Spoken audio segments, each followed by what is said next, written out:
Spoštovane veleposlanice in veleposlaniki, dobrodošli v predsedniški palači. Prvič na takšni prireditvi oziroma na takšnem dogodku.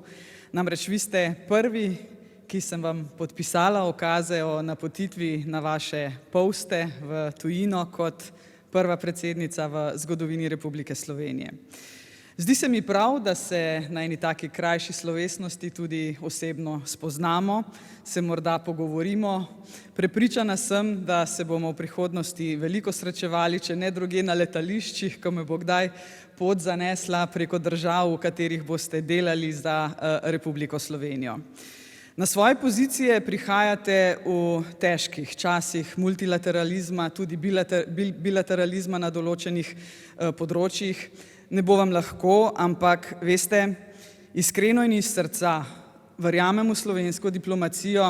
Namreč od prvega dne, ker sem vstopila v čevlje predsednice Republike Slovenije, sem veliko sodelovala z diplomati in nenazadnje je bil moj prvi obisk na meji na Breganju oziroma na Obrežju 1. januarja, le nekaj dni potem, ko sem dobila mandat opravljati funkcijo predsednice Republike Slovenije. Veliko podvigov je pred nami, en velik korak smo že naredili, skupaj s pomočjo slovenske diplomacije, tudi mnogimi med vami, ki sedite tu, nam je uspelo dobiti članstvo, nestalno članstvo v Varnostnem svetu Organizacije združenih narodov. Ni bil lahek podvig. Takoj, ko sem postala predsednica, sem se tega lotila res iskreno, z dušo in srcem, in pomagala diplomaciji, ki je tekla kot dobro namazan stroj, da smo prišli do teh 153 glasov, za katere niti sami nismo verjeli, da jih bo toliko. Kolikor vem, ste na ministrstvu sklepali stave, najbolj pogumen je šel tam malček čez 135, ampak vsi skupaj se verjetno zavedamo, kako velik korak in velik uspeh je naredila slovenska diplomacija. Brez dobrih in izvrstnih diplomatov tega ne bi uspeli. Kot predsednica Republike Slovenije sem izjemno zadovoljna s sodelovanjem z Ministrstvom za zunanje zadeve. Še ena anekdota iz ozadja, po ministrstvu se širi zgodba, da predsednica prebere vse. Torej vse, kar mi na ministrstvu pripravite, res preberem in se pripravljam na vse svoje službene poti v tujino, na vse razgovore, ki sem jih imela in ni jih bilo malo. Lahko rečem, da imam ta privilegij, da sem se v prvih 6 mesecih svojega predsedovanja srečala z več kot 35 predsedniki držav in predsedniki vlad, kar se zagotovo ne bi zgodilo, če Slovenija ne bi kandidirala za nestalno članico v Varnostnem svetu. Rekla sem, da vstopate na svoje pozicije kot diplomati, vsi ste že izkušeni, marsikaj ste v svojem diplomatskem življenju že dali skozi, ampak vstopamo v neko obdobje svetovne zgodovine, ki za vas diplomate ne bo enostavno. Ampak računamo na vas, tudi jaz osebno, računam na vaše lucidne analize, na izvlečke, ki jih boste pošiljali v domovino, da bomo mi doma in na naših poteh v tujino dobro pripravljeni, da bomo vedeli, kaj se po svetu dogaja, predvsem pa, da bomo dihali kot eno. Sama si res želim, da se vsi skupaj zavedamo, da Slovenija ni politična stranka. Slovenija je naša domovina in ne glede na politično barvo, ki jo vsak nosi v svojem srcu, delamo zanjo. Ne zase, ne za predsednika vlade, ne zame, ne za ministrico za zunanje zadeve, ampak za Slovenijo. In to se je pokazalo v teh mojih prvih 6 mesecih. Veste, sodelovala sem z mnogimi diplomati in vsi, ampak res vsi smo dihali kot eno, predvsem pri tem projektu za nestalno članstvo v Varnostnem svetu. Kar nekaj obiskov v tujini sem že opravila, povsod z izvrstno pomočjo vas, diplomatov in Ministrstva za zunanje zadeve. Več izzivov nas seveda čaka na tej poti, pa bi rada omenila le nekatere med njimi. Zaradi procesa Brdo-Brioni, ki je zrasel na slovenskih tleh, bila je to ideja nekdanjega predsednika Boruta Pahorja, seveda spremljam, kaj se dogaja v članicah državah oziroma državah Zahodnega Balkana. In nekako sem v pogovorih s predsedniki, torej s svojimi kolegi in predsednico, ugotovila, da nekako ni več dovolj politične volje za vse potrebne korake, ki jih države Zahodnega Balkana morajo postoriti. Res pa je, da morda tudi Evropska unija malce preveč lagodno gleda na ta proces. Proces je zastal, zastale so reforme, kar je pravzaprav najbolj žalostno, in ta prepočasen proces približevanja Evropski uniji ni slab samo za države na Zahodnem Balkanu, ampak je slab tudi za Evropsko unijo.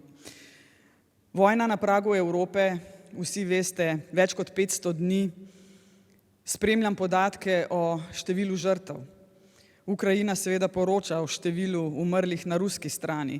Današnja številka je že več kot 240.000 padlih ruskih vojakov. Nekatere številke za Ukrajino, ne objavljajo jih javno, so menda že blizu 300.000 mrtvih, skupaj s civilisti na ukrajinski strani. To je več kot 500.000 žrtev v 500 dneh.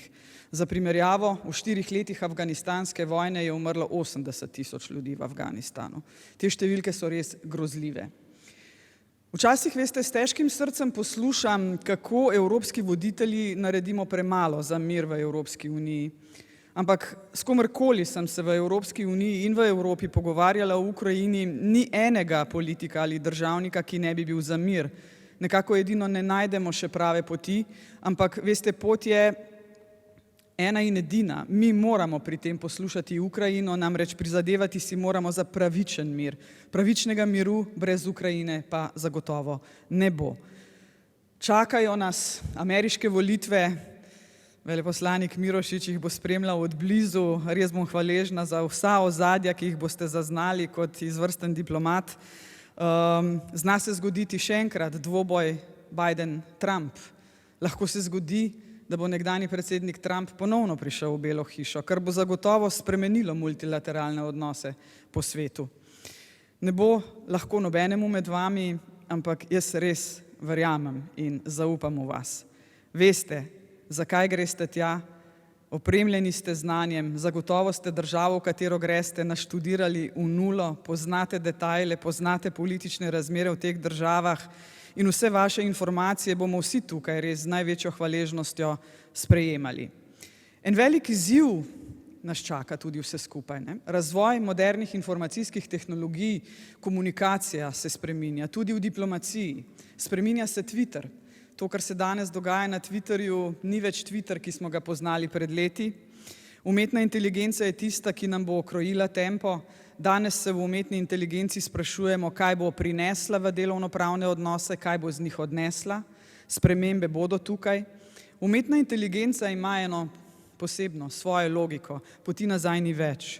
Veste, da sem se več kot 20 let ukvarjala z varstvom osebnih podatkov, tudi z modernimi informacijskimi tehnologijami in vem, da je osnova v umetni inteligenciji ta, da je slabe plati, ki jih prinaša in nedvomno jih vsaka tehnologija prinaša, potrebno regulirati. Evropska unija in Svet Evrope pri tem prednjačita. Cel svet nas gleda, kako reguliramo moderne tehnologije in lahko rečem, da sem ponosna, da živim v Evropski uniji, da je Slovenija članica Sveta Evrope, ki si res obe te organizaciji trudita zregulirati tisto, kar nas čaka v prihodnje in kot sem rekla, zaradi slabih plati je potrebna regulacija, v to iskreno verjamem. Umetna inteligenca je poseben skupek nekih nevronskih mrež. Umetna inteligenca poskuša simulirati človeške možgane. Umetna inteligenca je včasih tudi neumna, ni pametna. Namreč, če ste kdaj uporabljali ChatGPT, verjetno zna biti to tudi koristno orodje za diplomate, ampak ne verjemite vsemu, kar vam ChatGPT izvrže na vaše zaslone. Namreč, lahko povem samo en primer, če boste vtipkali Nataša Pirc Musar, bo umetna inteligenca gledala vse Nataše, vse Pirce, vse Musarje in naredila en konglomerat mojega življenjepisa, ki nima ne repa, ne glave. Skratka, ne ji v celoti zaupati, spremljajte jo, tudi v diplomaciji bodo ta orodja, po mojem mnenju, izjemno pomembna in bodo seveda vplivala na vaše delo. Podnebne spremembe. Podnebne spremembe so nekaj, o čemer moramo razmišljati praktično vsak dan. Jaz sem to, veste, obljubila mladim v predvolilni kampanji in veliko delam na teh agendah. tudi s pomočjo izvrstnih diplomatov, ki poznajo multilateralne procese na področju, rekla, zaviranja podnebnih sprememb, ki smo jim priča. Popravnega izpita tu ni in ga ne bo. Imamo samo en planet, edini, ni drugega, ni planeta B. Decembra odhajam na COP28. Bila sem na vodni konferenci v Organizaciji Združenih narodov, kjerkoli lahko govorimo o podnebnih spremembah in veste, tudi z vsemi državniki, predvsem z afriškega kontinenta, smo se pogovarjali o podnebnih spremembah. In tudi vi, diplomati, mimo tega perečega področja, ki je pomemben za ne samo našo prihodnost, ampak prihodnost vseh zanamcev, preprosto ne bo moč iti. Zadali smo si cilj 1,5 stopinje topleje kot, rekla, v začetku 90-ih let, mi smo danes na 3,4 stopinjah. Mi počasi izgubljamo to bitko. 40 stopinj v Španiji, 47 stopinj v Grčiji, rekordna temperatura v dolini smrti v Združenih državah Amerike, 57 stopinj pred parimi dnevi. Poplave, suše v Afriki so nekaj, kar je stalnica. Tudi pri nas. Ne pomnim, da bi kdaj sredi Nemčije lahko videli tornado, pa ga vidimo danes. Skratka, to so naloge, ki nas vse skupaj čakajo. Še enkrat, vem, da ne bodo enostavne, ampak dajmo si zaupati drug drugemu, dajmo vedeti, zakaj smo vsi tukaj, zakaj sem jaz tukaj, zakaj ste vi na svojih pozicijah. In nihče ne more gora premikati sam, lahko jih premikamo le skupaj.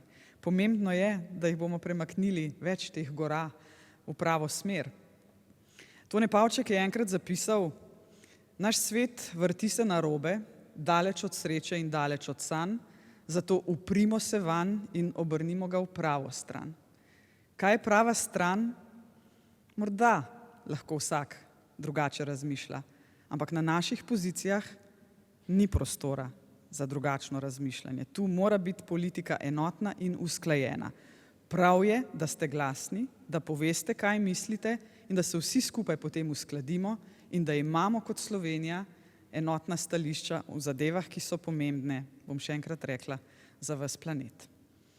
Iskrena vam hvala še enkrat, ker ste sprejeli vaše pozicije, vaše odgovorno delo. Jaz vam želim, vam in vašim družinam, da se čim prej aklimatizirate na novih pozicijah.